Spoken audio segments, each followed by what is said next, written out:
Hello guys, and welcome back to another Tweaker Man video. So it's early in the morning. I couldn't sleep, so I made myself a nice pot of coffee, and I thought we'd start talking about the op-amp rolling I've been doing.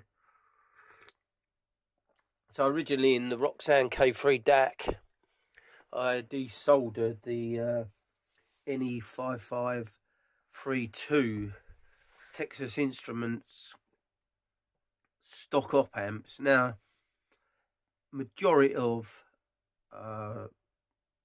producers of hi-fi, manufacturers of hi-fi, I should say, tend to use the NE5532s because, to be honest with you, it's a very good op-amp and it's very cheaply produced, but it sounds pretty good for the price. I mean, they're like pennies really in real terms when these manufacturers are buying in loads, and they measure quite well and everything else. So I desoldered those and put some op-amp sockets in. Now, if you've been following my channel, you already know this. If you're new to the channel, you can go back to previous videos and take a look. And so once I'd soldered in the op-amp sockets, I added in the LM4562s, and I find with a lot of these chip op amps is there's subtle nuances between sound quality. I found the LM4562s to be a tad more detailed, and I found the soundstage to be nicer, bigger, wider, all of the same things that I tend to say all the time, but that is what I'm hearing. And then I decided to purchase the Muses O2s, which are very highly regarded in op-amp rolling. And on initial fitting of them, I found they were slightly dull sounding to me. It's like everything. I know some people will disagree, but all parts of a hi-fi need time to break in my opinion. Power supplies, capacitors, everything within the audio chain and the power supply. So I left the Muses in for a couple of days to listen to them, and they improved marginally. Still sounded slightly dull sounding to me. So then I did the freezing of them down to -90, and then I fitted them back in, and it improved them marginally. The detail was slightly better than it was before, and then I left them running in the system. And to be totally honest with you, for the amount of money they were, I didn't find them any better. In fact, I found the LM4562s to my ears, I found them. When I say different, we've got to be careful here. When I say better, we've got to be careful, because I find that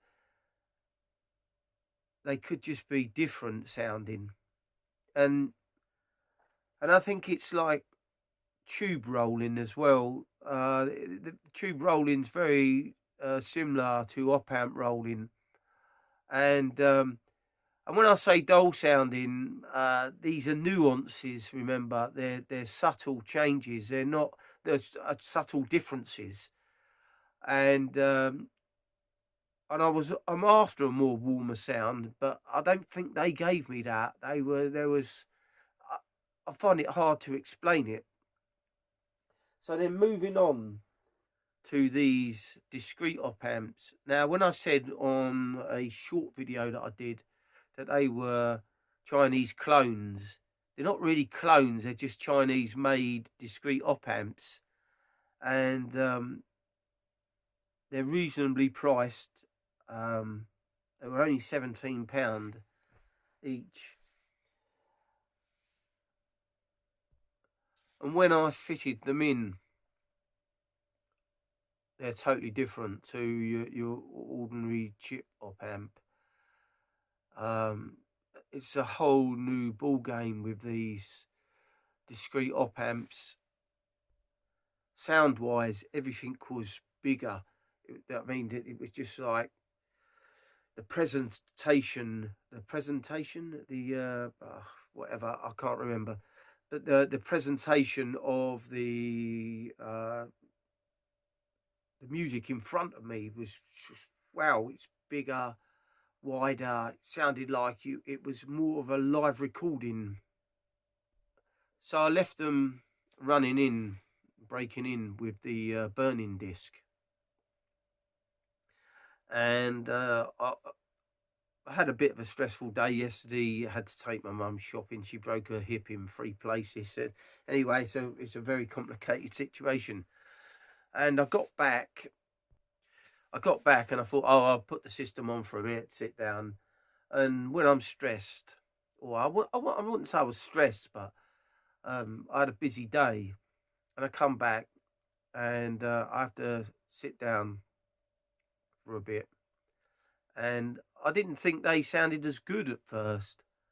I'm thinking, these have changed already.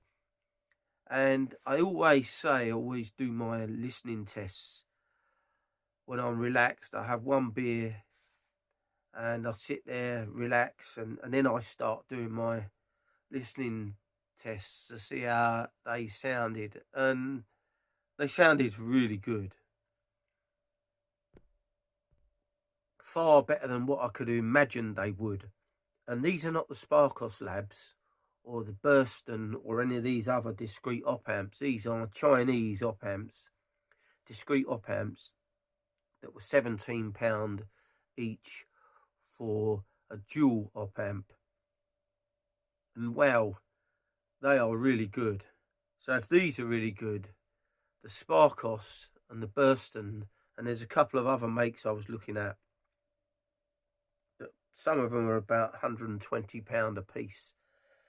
And I'm blown away already by these ones. And now this has taken this Roxanne K3 DAC to a whole new level. And I'm still breaking them in. And a lot of people say breaking is snake oil, but it definitely isn't. I mean, when I was breaking in the paper in oil, Toshin capacitors that I fitted into the Quad QC24, at first they went in and I thought I'd made a mistake and I thought they sounded awful. And they took quite a few hundred hours before they broke in. And now these Toshin paper in oil capacitors are using a tinned copper conductor in those. And now they sound really lovely as well. So I'm going to leave these discrete op amps in here to quite a few more hours of breaking in. I used the break-in disc, the burning disc, I should say, and it does really work. It does a full glide tones and all sorts of weird sounds, white noise, pink noise, and it really does push components to their limits and does really improve them. So far I am blown away with how good these SX 528s are. They are really good. They blow the Muses O2s away totally. And well, they blow them all away. All these chip op amps are nowhere near as good. And I've read reviews and listened to other people's videos on them, and they all say the same thing. So we'll see how we go. Um, I'm going to put the Muses O2s into the Phono preamp and see how they sound in that. So they might be better in that than the LM4562s that I put in there. Not that I'm unhappy with those. And I don't have a lot of space in that preamp to put some discrete ones in. In fact, what I might be doing soon is recasing that as well, like I've done with the X10D, because I want to do quite a few more upgrades and put some better quality capacitors in that unit, and they won't fit in it as it is. So we'll see how we go. But it's just a quick roundup. I mean, give me your thoughts on other op amps you've tried, chip ones or the discrete. But all I can say is for 17 quid, they're a bargain. So check them out if you can, and by all means purchase some on my recommendation. And good luck with it. So I think that's it. I'm going to carry on drinking my coffee this morning, relax before I start my day. So all I've got to say is thanks for watching another Tweaker Man video. If you're new to the channel, don't forget to subscribe. Don't forget to give this video a like. Don't forget to press that notification bell so you're notified each time I upload a new video. And thank you for watching, guys.